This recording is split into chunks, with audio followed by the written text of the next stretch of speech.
სალამი. მოგესალმებით. თქვენ არ ვიცი ფრაგმენტები ნახეთ, მე მთლიანად ვიდეო ნახე, პირველი გაფართოებული თათბირისა ამერიკის მთავრობის, რომელსაც ტრამპი უძღვებოდა და დასაწყისი იყო საინტერესო. ფრიად.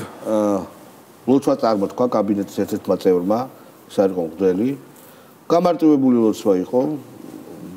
იქ ახსენეს რომ მადლობა ღმერთო რომ ტრამპი მოგვივლინე, მოგვეცი ძალა და ასე შემდეგ. და ამ თათბირის ასე დაწყებამ საინტერესო საუბრები გამოიწვია საქართველოში მათ შორის. მოდი დავიწყოთ ამას საუბარი გთხოვ. ესე იგი, ალბათ აქ სიმპტომატური რაც არის და რაც ჩვენ უნდა განვიხილოთ, აუცილებლად არის როგორი დამახინჯებული ამერიკა ვიცოდით ჩვენ. და ამაში ალბათ ძალიან დიდი წვლილი შეიტანა მიშა სააკაშვილმა, იმიტომ რომ მიშა სააკაშვილს ჰქონდა თითქოს ლიბერალური დემოკრატია მოცემული, არადა რეალურად საბჭოთა კავშირზე უფრო საბჭოთა კავშირში ცხოვრებ ხალხზე უფრო უარესი წარმოდგენა ჰქონდა მიშას ახალ ქართველს გარე სამყაროზე, ვიდრე ეს იყო საბჭოთა კავშირში. მიშამ რა მოიტანა, ამერიკა არის უკიდურეს თავისუფლება ყველაფერი. არა, მიშამ რა მოიტანა, უკიდურეს თავისუფლება არის ამერიკა, ევროპა და ამერიკა არის დაახლოებით ერთი რაღაცა ევროატლანტიკური სტრუქტურები. ხო, არა და ამერიკა არის კონსერვატიზმი, რაც ვიცი, მთლიანად ეგ. და ეს ვოუკ კულტურა სრულად ახალი ნარატივია. ევროპა არის სოციალური და ვთქვათ ეს კულტურული მარქსიზმი, ანუ შრომითი უფლებები განსაკუთრებით. იქით რაღაცა სინგაპურზე შემოგთავაზა, რომ ეს სინგაპური არის სრულად დერეგულაცია, არა და პირიქით სინგაპური არის მარტო სახელმწიფოს ჩართულობა განსაკუთრებით. ანუ ყველაზე დამახინჯებული წარმოდგენა ჰქონდა გარე სამყაროზე. რა მიშას პერიოდში, აი კოლონიალისტური, რასაც ქვია და რეალურად ეს იმის ეს არის, რა ვქვია, ილუსტრაცია, ეხლა შენ რაც ილაპარაკე ეს ლოცვა, რომ წმინდად ამერიკული კულტურის ნაწილია. ჩვენზე ბევრად მორწმუნეები არიან. ანუ მორწმუნეობაში რას გულისხმობ? ისინი ყოველდღიურ ამ სოციალურ პრაქტიკაში რიტუალების საკითხში ბევრად უფრო ჩართულები არიან. ანუ მიხვდი რას ვამბობ, აი მე გამახსენდა ბაჩო მომიყვა ერთხელ თავისი ვენეციის ამბავ, ვენეციის კინოფესტივალზე, როგორ რაღაც ამერიკელი წვილი შემხვდაო რა და რაღაცა მოყვა ისეთი ჩოკნუტი ამბავი, მარა ეს არ არის ეს არ არის გამორჩეული რა ეს ჩვეულებრივი ამბავია იმათთვის რა აბა მოყევი არჩევ ვენეციაში მივდივარ მასე ჩვენებაზე და სანამ აქ მივიდოდ მანამდე სასაუზმედ გავჩერდი და ნუ იქ წინ ვიღაც წვილი დაჯდა რომ მარტო ვიჭექ და მე ვიღაც წვილი დაჯდა ნუ დიდად არ მიქცევა ყურადღება მე წამოვედი მე ნახე ფილმი გამოვედი და ნუ ის მომენტი არის უკვე როცა უნდა რეკრეაციით დაკავდე რა და შევედი ტაძარში დავდივარ ტაძარში ოზვათვალიერო თქმების სილამაზი უცებ უკიდნელ მადევს ვიღაცა ხელს და ჩვენო დღეს უკვე შევხვდითო სასაუზმეში გაუღიმე გასაგებია ხო ნუ გაიჩნდა ეს ყურე სახზე არ ვარ გასაგებია რომ ესნე გაუღიმე რაღაცა საინახა რაღაცა მეთქი ჯორჯია ამერიკან ჯორჯია მეთქი არა რიპაბლიკ ოფ ჯორჯია ჩვენო ტეხასიდან ვართო მეთქი ასე ახლა ჰანიმუნზე ვართ ხო თამფლობის თვევა ხო აქცო წაახო წამოვედითო შენაზე ხარო მეთქი ფესტივალი რა ფესტივალია მეთქი კინოფესტივალი არც იცოდნენ ხო ვისი კინოფესტივალი არის ნუ მეთქი აზე არ არის რა ვენეცია იცოდნენ რომ თქვა რომელ ქვეყანაში არის არა ხო ეგ იცოდნენ მაგრამ ვენეციაში ჩამოვიდნენ რომ პროსტა ლამაზი ქალაქით დამთქმარიყვნენ და ტიპური ამერიკელები ხო რასაკურველია ნუ ტეხასელები ტეხასელი მაქსიმუმ 22 წლისები რა ძალიან კარგი სიუჟეტი ამერიკელი წვილი ევროპაში ეს დიდი სიუჟეტი ხო და ეს მეკითხება რომ გწამსო მეთქი კითხო და ანუ საქართველოში როგორ არის წმენის საკითხი მეთქი აბსოლუტურ უმრავლესობას წამს თქო რაღაცა მაგრა გაუსწორდა რა კაიოდ რაღაცა ჩვენც ხო ოჯახი და რაღაცა წამსო ჩვენთანაც ქალაქში ეგრე არისო მე და ჩემი ცოლიც მორწმუნეები ვართო სულ ისევ და ნუ გასჟას ბაზარი და ნუ უკვე ტვინი მე გამებურღა რა გავლა არჩევ ერთი თხოვნა მაქვს აუ მეთქი ხა რაბე ის არ თხოვს რა ხო ხტები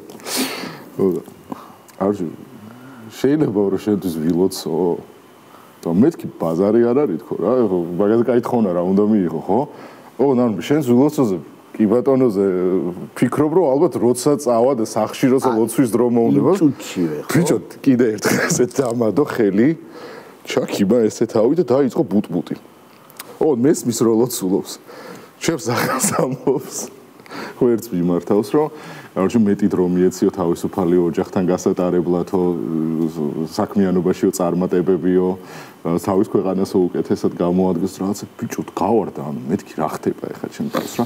და აქეთ ეს ცოლი შეყურებს როგორი სიამაყით, იცი რომ აი რა მაგარი რაღაც ხდება მიწევს. ხო, ანუ უყურე რა არის, ეგ არის რეგულარული ამერიკელი. ჩრდილოეთის, მაგრამ სამხრეთის უბრალოდ ანუ ეგეთია სტანდარტული ამერიკელი რა ანუ ამერიკაში კულტურულად ყველაზე მისაღები რაღაცა არის ეგ რომ შეღმერთის გწავს იმიტომ რომ უყურე ისიც კი რაც ყველაზე მნიშვნელოვანი არის კაპიტალისტურ ამერიკაში და ეს არის ფული იმ ფულზეც კი ინგადვით trust არის ამოტვიფრული ხო და ნუ ყველა პრეზიდენტის ვალდებულება არის რომ ყველა საჯარო მიმართვა დაამთავროს იმის რომ უცხარავდეს ამერიკას ამიტომ ეგ საერთოდ არ არის გასაკვირი საერთოდ არ არის უცნაური საერთოდ არ არის ამერიკის შექმნის ისტორიას რო გადავხედოთ ეს არის ქვეყანა სადაც ჩავიდნენ ევროპიდან დევნილი მათ შორის რა თქმა უნდა რელიგიური მიზეზით დევნილი ადამიანები პილიგრიმები ასევე პროტესტანტული ეთიკა რომელიც ზუსტად იმას გულისხმობს რომ ღმერთის სახელით გამდიდრდე ხო თუ მდიდარი ხარ დოქტრინა ესეთი რომ ღმერთს უყვარხარ ესე იგი და რა თქმა უნდა ღმერთი მონაწილეობს ამერიკაში როგორც ამერიკელებს სამთან და რა თქმა თვითონ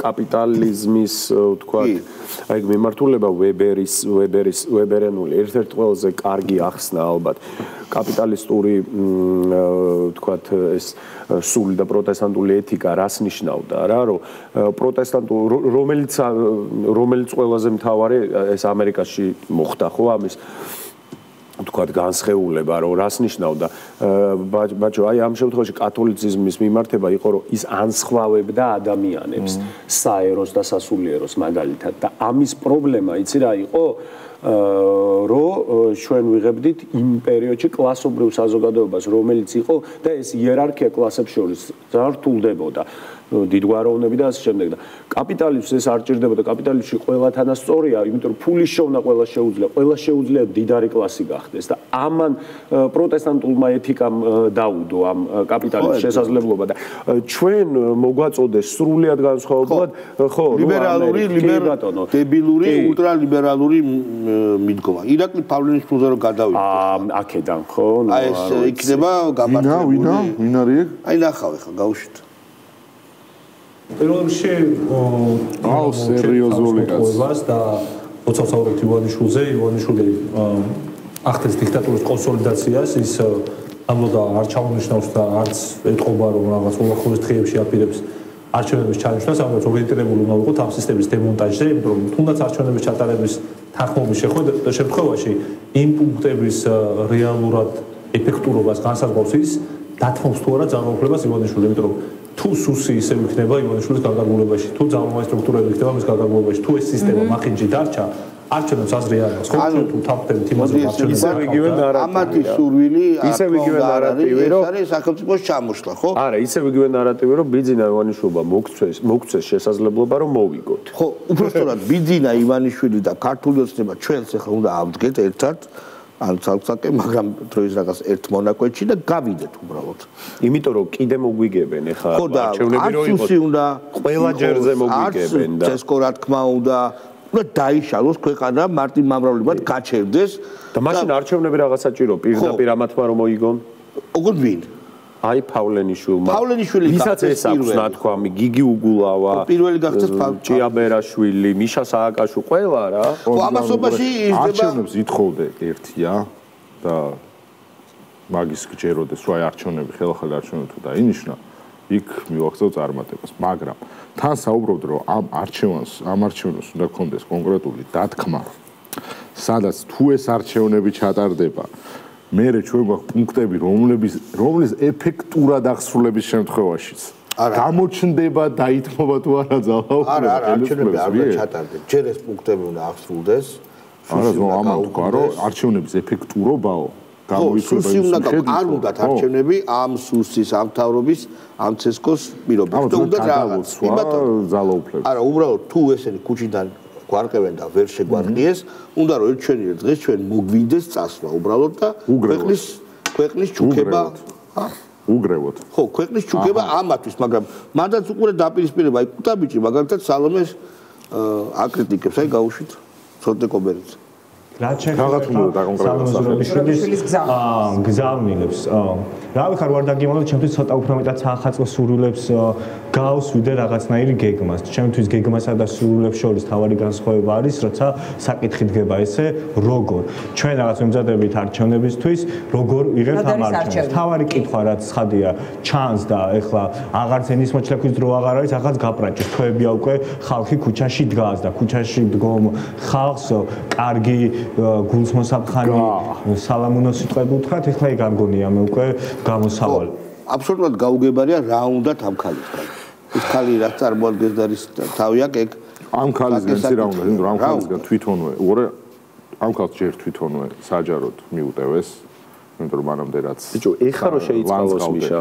რასაც ლანძღავდნენ მანამდე, ეგ ყველაფერი უკან წაიღეს, თქვენს რომ აი თურმე სად არის ქართული დემოკრატიის გზა. კი ბატონო. მასზე დაამყარეს ძალიან დიდი მოლოდინები, ეს არის ერთადერთი ლეგიტიმური. კი, ამან უნდა გაგვიკვალოს ეს პრეზიდენტი. ეს არ დავატოვებინებთ მას სასახლეს და არ ვაღიარებთ სახელმწიფო აქტივისტებს გარდა პრეზიდენტს. მოცემულ მომენტში რა უნდა. ნახეს რომ სალომე რა წამს სასახლიდან გამოვიდა, განულდა.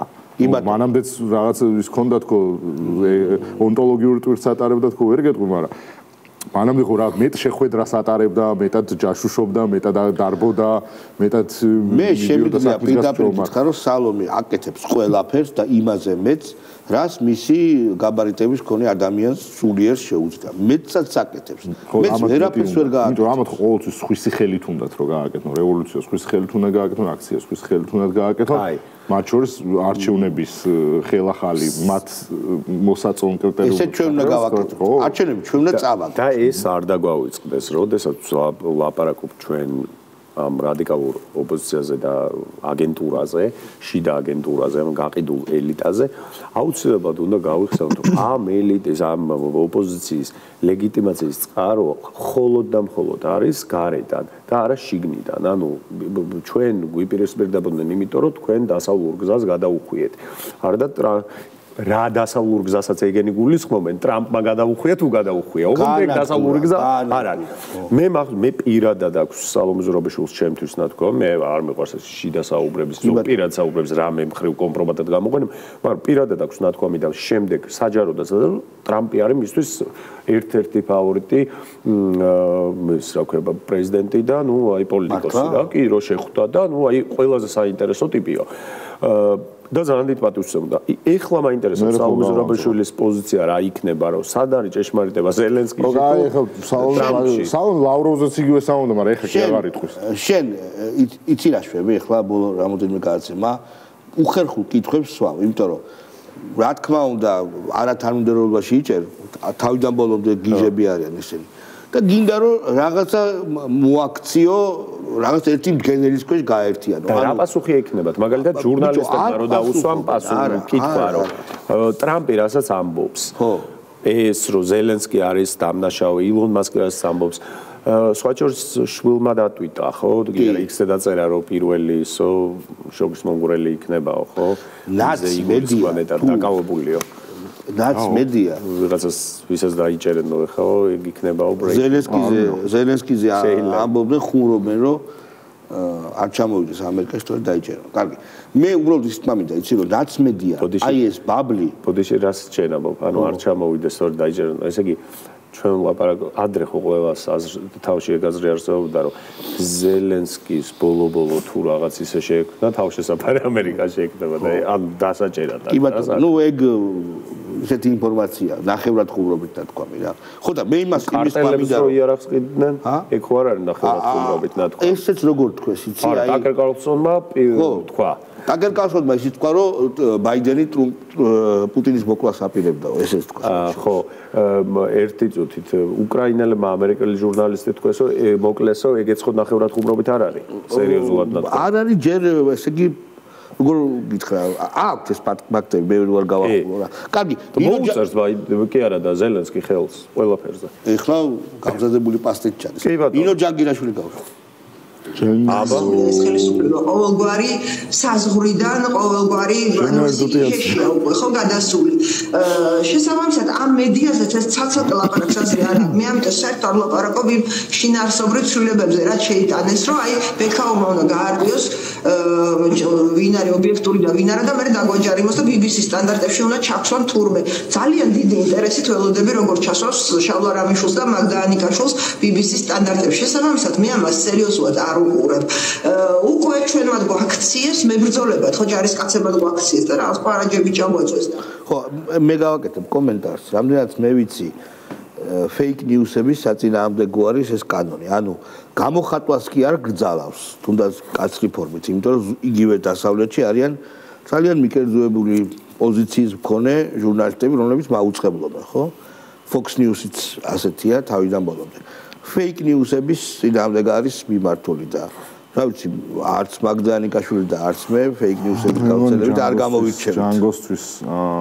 მთავარი პრობლემა არის ის რომ მის ტელევიზიაში ესეთი ანტისანიტარია და იმდენად რეტროგრადული ტექნიკა არის რომ მაგ კრიტერიუმებში ვერ შეჯდება და მაგის გამო მოუწევს გადასხვაფერება და ეგ ადარდებს და რა ის შინაარსობრივად რას ლაპარაკებს აკუბარდია ამ თვითონ ამ შემთხვევაში ხო არა აგერ კიდე მერაბ მეტრეველი ალბათ იცით ესეთი ადამიანი ის გავუშვა იგივე თემაზე საუბრობს წარმოიდგინეთ რა საპირებელო ტიპები მიიღებენ კანონს რომელიც თითქოს ფურცელზე იქნება რაღაც ამაზე ჩაწეციკებული მაგრამ ეს კანონი გავრცელდება მარტო ჩვენზე და არ გავრცელდება სახელმწიფო არხებზე ახლა ვიღაცა იკითხავს ამას როგორ გააკეთებენ ძალიან მარტივად ჩვენ რო გვიჩივლებს ვიღაცა რაღაც რომელიღაცა მუხლის მიხედვით ეს კახაბექაური და მარეგული კომისია და აკმაყოფილებს და იტყვის რომ კი ბატონო დაარღვეს და ოპოზიცია რო უჩივლებს იმედს მაგალითად რომ მე არ მიმიწვიეს და ბალანსი დაარღვეს სადმე იმედზე არ ყოფილა ოპოზიცია მე მგონი ბოლო არ ვიცი 6-7 წელი ხო იმაზე იტყვის რომ რა ვიცი ან არ განიხილავს თაროზე შემოდებს რაღაცას იზამს მოკლედ ამ ასე ეს არის გზა იმისთვის რომ კანონი გაავრცელო რაღაც ნაწილზე მედი და ეს მიშა მაგერებელი იყო ბატონო ის მიშას ფანატიკალი იყო კი არ დაიშვი მეგობრებო აი კიდევ ერთი მცდელობა ფეიკისა ანუ კანონი იმაზე კი არ არის რომ ბალანსი უნდა იყოს და თუ მოიწვევ ერთი პარტიის წარმომადგენელს იქვე მეორე პარტიის წარმომადგენელს იყოს კიდევ ერთხელ ეს არის fake news-ის წინააღმდეგი კანონი ეს არის კანონი რომელიც ტელემედია ცილისწამების წინააღმდეგ არის და ბუნებრივია როცა ისეთი არხები როგორცაც ჩვენ ახლა უყურებთ თუნდაც და ამ შემდეგ მამალ ტყუილებს ავრცელებენ ბუნებრივია რაღაცა რეაგირება სახელმწიფოს და ქონდეს ზუსტად ისე როგორც ექნებოდა ცივილიზებულ ევროპულ ქვეყნებში ნუ ეს პანიკაშია ეს მთელი მედია სივრცე ამათი იმიტომ რომ თავარი იცით რომ ალბათ დაიხურა შეამჩნიეთ არა ვერ შეგიმჩნევი არც უყურებდი რა შეამჩნიეთ ხო აღარ არის თავარი ფორმულა არის ლემოხთ კვდებოდა ფორმულა აქეთ მიშაბშულდაძე თანხების მობილიზაცია ანუ ფორმულა კვდებოდა მაგრამ აგონია ხო აგონია და შანტაჟით თხოვნით წეულით და შანტაჟით გეაჯებით წეულით განსაკუთრებით ხო და ნუ აი ეს არის რა მოდი ხა ლევან ხაბეიშვილი არ ჩანდა ვა პიტაგანტროპი მაგრამ არ გვინდა არ გვინდა ალბათ ნოდარ მელაძე ნოდარ მელაძე რა მეხანია რასაკვირველია მე შემიძლია პირველ შემთხვევაში ვილაპარაკო უცხოელი დონორების მონაწილეობა პირველ შემთხვევაში არის ძალიან მინიმალური აი უკიდურესად უმნიშვნელო შეგვიძლია პირდაპირ თქვათ და ძირითადად შემოიფარგლება მხოლოდ ტექნიკური მხარდაჭერის გრანტით და მინდა აუხსნა კონკრეტულად რაზე არის საუბარი მაგალითად, როდესაც ხელისუფლების ზონდერ ჯაჭვფებები თალეწავენ საპროტესტო აქციის დროს ტელევიზიის სამაუწყებლო აპარატურას, პირდაპირ ჩართვის აპარატებს, კამერებს, მიკროფონებს, ანუ გააცამბება ტექნიკურ ახალგაზრდას. ტელევიზია ფიზიკურად გასაგებია, აი ამ შემთხვევაში შესაძლოა დაზიანებული და თალეწილი აპარატურის რაღაცა მცირე ნაწილის შეძენაში მე შემიძლია პოზიტივის სახელით გითხრათ, რომ აპარატურა უზიანდება არა მარტო ოპოარხებს, არამედ ძალიან ბევრ აქციაზე დაზიანებულა ჩვენი კამერაც რა. ეხლა რაც შეეხება რაზე არის ატეხილი ამბავი. ეთყობა ამ კანონის მართლაც ეშინია ჩემი აზრით ეს კანონი რომელიც ძალიან ბევრ პაკეტშია. არც ერთ მედია სტანდარტს, არც ერთ ევროპულ მედია სტანდარტს, თუნდაც ამერიკულს ეს არხები არაკმაყოფილებენ კი არა ფეხქვეშ თელავენ და შესაბამისად თუ რაღაც მედია სტანდარტს ხელისუფლება მიიღებს ამის რეგულაცია და აღსრულება მოხდება, აბა დედა ნატირებით როგორ შეიძლება არ ეშინოდეთ. მე ხა უფრო მაგარ თემას გეტყვით, თუ არ გინდათ ამ თემაზე ძალიან. კი ბატონო. კაროჩ სააკაშვილმა დაწერა ეხლა ხან სტატუსი უკრაინულად შესაბამისად translate-ით იმას შვები რა რომ შედგაო ამ იმაზე რა ქვია. იშვიათ მეტალებზე ამერიკასა და უკრაინას შორის გარიგება და ხო და რა შეიძლება თქვას მე თუ დალოცე არა მე ვიქნები მე მედიატორიო რა გამომისაკითხს მე დიდხანს ვიკვლევდიო და თემა გენერალების და მეტალების საკითხს დიდხანს ვიკვლევდიო და მაგრამ ვიციო ეგ თემაო და უკრაინა უკანცლებით რომ დიდარი იქნებაო ვიდრეო ომამდე იყო ნახე აუ მე მგონი როდიდან იკლებს იცი როდიდან იკლებს შეიძლება ზღაპარი რო არის ხო იცი მეფეს რო ერთი თვალი არ აქვს და ისე რომ უნდა დახატოს მხატვარმა რომ არც ერთი თვალი გამოუჩნდეს და ვითომ რომ სინჯავს იარახს რა და ეს თვალი რომ მოჭუთ აი ეგეთი ფანდი გააკეთა ამ უკრაინა ხო ძალიან გამდიდრდება ამიტომ ამერიკის საქციელი ძალიან მაგარია ოღონდ ამაზე არ თქვა სანამ გარიგება არ შედგა ამაზე არ ამბობდა არა სწავლობდი ამ საკითხს ანუ მე სერიოზული ცოდნა მაქვს ამაზე რჩეულად გამომდგენელი მონაწილეობას არის ბიჭებო რომ დაურეკა რაღაცა ციხიდან ხო შეიძლება დარეკვა დაურეკა ტრამპს და უთქა რომ მეო თანახმავარო აცადე ზელენსკისო მე მგონი რომ თანახმავარო პრინციპში ზელენსკის უთხარიო და შენცო მე ძალიან კარგი ზელკარიო რა ჩემ პოზიცია თუ გაინტერესებს მე მზადა ვარ რომ ხელისუფლება დონალდო ხო გახსოვს მე როგორც გირჩევ პრეზიდენტი იყარეო ეგრე აღიხდა ყველაფერი ხო სწორი გირჩევიო და ეხა ამას გირჩევ და მომისმინეო ისე მედიას რომ მიუგებდათ ერთი კომენტარის გაკეთება მინდა ესე იგი რუსეთში ლიბერალები ამბობენ რომ არსებობს მთელი რიგი საკანონმდებლო ბაზა იმისა რომ გარკვეული ცენზურა არსებობდეს სოციალურ ქსელებში და ვთქვათ ავტორიტეტული ინსტიტუციები იქ რაც არის იმის კრიტიკისთვის იმის გინების ადამიანებს იჭერენ და ასეთი რამოდენიმე 400-მდე кейსი აქვს მოყვანილი და ამის საპირწონედ ჩვენ შეგვიძლია გავიხსენოთ კი არა და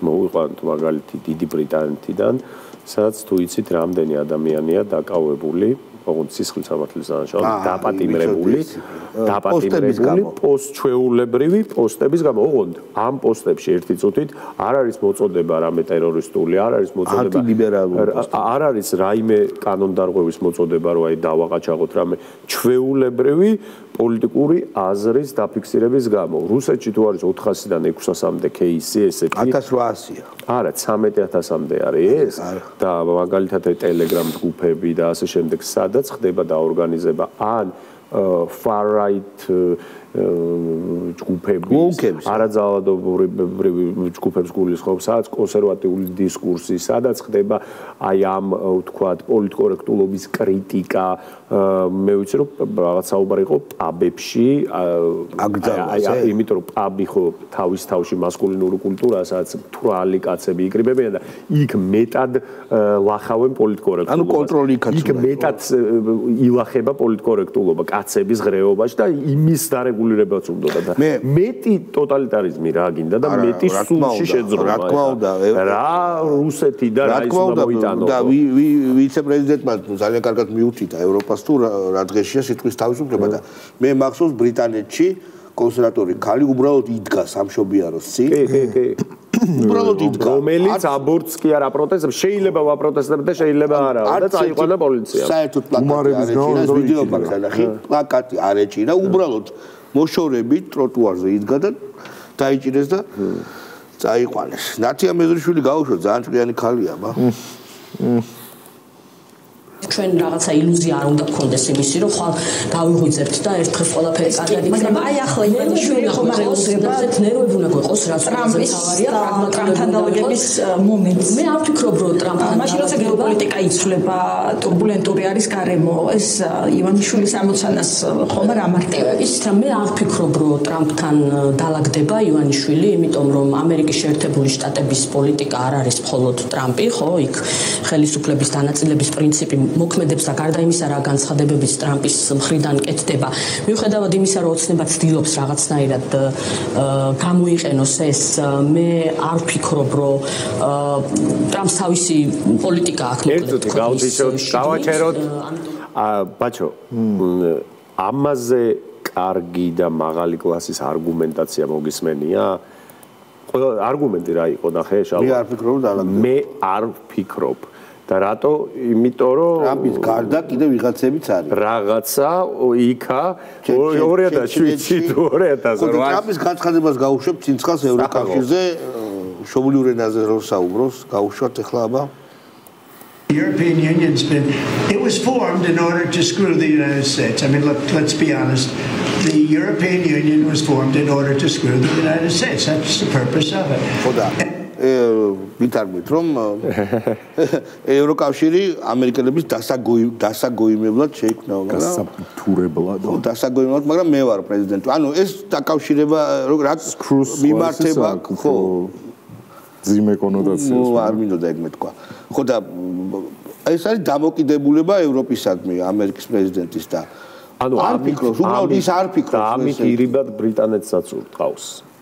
ხო, ბრიტანეთის პრემიერი არის ახლა ჩასული, შეხვედრა აქვს ტრამპთან და ნახოთ რას მოიბაზრებენ. ბრიტანეთი არის ერთ-ერთი ყველაზე აქტიური მოკავშირე ზელენსკის, როგორც ყოველთვის ბრიტანეთი სხვისი ხელით ურევს შხამს და მერე რაღაც ხერის მიღება უნდა. მე მგონი რომ რაც ლაპარაკა იმ თათბირზე ტრამპმა ძალიან მაგარი რაღაცები თქვა ილონ მასკმა თქვა რომ ჩვენო თლიად კომპიუტერულ ბაზას და ტექნოლოგიებს ანახლებენ, იმიტომ რომ ჯერ კიდევ ფუძლებით არის იქ აწყობილი სახელმწიფო წარმოება. და ილონ მასკმა თქვა რომ ჩვენო ჩინეთთანაც უნდა ვიმეგობროთ, ტრამპმა თქვა ჩინეთთანაც უნდა ვიმეგობროთო, რუსეთთანაც უნდა ვიმეგობროთო და ვივაჭროთო და ჩინელებს უთხარი ირანთანაც რო რამე. ირანთან არ უკავს, მაგრამ ეგ ილონ მასკმა თქვა მანამდე რომ ინვესტირებისთვის საინტერესო გარემო. ოღონდ იარაღი არ უნდა გააკეთოს. ირანი. რო ეს ისრაელის ლობისტია ხო ძალიან დიდი. კი, ეს ჩვენი ტრამპი და უბრალოდ ირანში ეგეც სამართლიანობისთვის უნდა ითქვას რომ იარაღის გაკეთება ამერიკელების ხელით დაიწყეს. ბუშერის რეაქტორი. მე უბრალოდ მინდა კარტერის პერიოდში დაიწყო და ტრამპის იდეოლოგია არის შემდეგი რომ ფულს სუნი არ აქვს. ოღონდ ეს ამერიკაში უნდა მოდიოდეს ეს ფული. ანუ თუ 5 მილიონი ოქროს კარტა, გრინ კარტის 5 მილიონი და ვინც კიდე იხარა. რომელიც აქ გარკვეულ ევროპულ ქვეყნებს, ლათინურ ამერიკას. ბევრი პირობა აქვს, უნდა ჩადო ეკონომიკაში და პორტუგალიას, იტალიას. რუსულ ოლიგარქებზე გაყიდით, ხო და კიო კაცო მე ვიცნობ რამდენიმე რუსული. და ძალიან კარგი ხალხია. ხო და ანუ ტრამპის სამყარო არის ესეთი, რომ მოიტანეთ დააბანდეთ ფული ჩვენთან ჩადეთ ინვესტიციები და ჩინელი იყავ. ზედმეტ კომენტარს არ გავაკეთებ, მაგრამ ალბათ ბევრი ნახავ და გაზაზე ვიდეოს. ო, ეს ძალიან კაი ვიდეო. ნუ აი მეტი რა თქოს, ხო? კი ბატონო. და ისე სხვა შორის 5 მილიონი ყველაზე ძვირი არის Gold Visa-სთვის, იმიტომ რომ თუ არ ვწდები მალტას აქვს ეგ რაღაც ქვეყნებს აქვს $250,000 ზოგი არის ეს იტალიას მილიონამდეც არის თუ სხვადასხვა რაღაცა ინვესტიცია უნდა განახორციელოს. აქ უბრალოდ და გადაიხადო ინვესტიციას ახლა არა ან იმაში შეხვიდე რაღაცა ტექნოლოგიებში ან გამწვანება ან რაღაც ნარჩენების გადამუშავება და მილიონს არ ვიცი მაქსიმუმ 2 მილიონი, ნუ ესპანეთსაც აქვს არ ცდება 5 მილიონი, აი, ონ პირდაპირ ყიდის, აი ინდულგენცია არა, აი გადარიცხავ და მოგდის. ხო რა. ბიჯებო, სექტანტობის და ფეტიშიზმის ახალი ხატმწერი ვიდეო გინდათ განახოთ? აბა, რაღაცა აბა, ჩავთოთ გახარიას გოგო რა. არ გახარიას ჩვენ ხო სულ кайფობდით, რა პაროდისტები ყავს და რაღაცა სხვა ლეველზე ავიდა. აი, ეს ხმას რო უგრა. ეს იმას ხო არ ნიშნავს რომ ხო მაინც უნდა ჩავეხუტო ვიღაცას რა არა მაქვს მე ჩემი ჰიგიენა მაქვს ბოდიშით რა და ამ ჰიგიენით ვაპირებ მომავალში ცხოვრებას და ვიღაცას თუ არ მოწონს ეს მისი პრობლემა ბიჭო რატო აფეტიშებენ გახარიაზე არა ეს გახარისტია და ეს ტიკტოკი გახარიას გახაბიტი არა რა ტრენდი ბიჭო ამან ჩაწერა გახაბიტი ხო გახაბიტი გახარიას ფოტოს ქვეშ ზის გახარიას სიტყვებზე აყოლებს პირსმა ანუ და ამას უნდა რომ ხელისუფლებას წარმოადგენს. და იმაზე რომ გააკეთოს იმის ხმა რომ გაიმეოროს ეს თუ სოციალურებთან არ გადავაგზავნა. ბავშვი. არა. მე ეს რა თქმა უნდა არის TikTok-ში. მემებად ქცეულ ვიდეოებს აგზავნიან, ადებენ ლიფსინგს აყოლებენ, მაგრამ გახარია სამ ვიდეოში რა არის? აი მემად გადაიქცა ეს ხმა? ჩუპირა ჰიგიენა მაქო, რა პოლიტიკური ჰიგიენა. ხო, მერტმა არც ნაცებს გავეკარებიო და ღმერთმა შეუნდო სამხახს, მათ გადასაწყვეტია შემდეგი საკითხი, მაისამდე შედიან თუ არა. აი გад თავარი საკითხი, ჩემი არის. შევლიან თუ არ შევლიან. დიდი მადლობა მეგობრებო, დღეს ხუჩაბათია, ხუჩაბათის სამი დაკო დასრულებულია, გუშინ არნახული რეიტინგი მოვიდა და ზოგადად კარგად გვიყურებთ და დიდი მადლობა ამისთვის, ჩვენ ორ შაბათს შევხვდებით. მადლობა ყურადღებისთვის. კარგი უქმეები.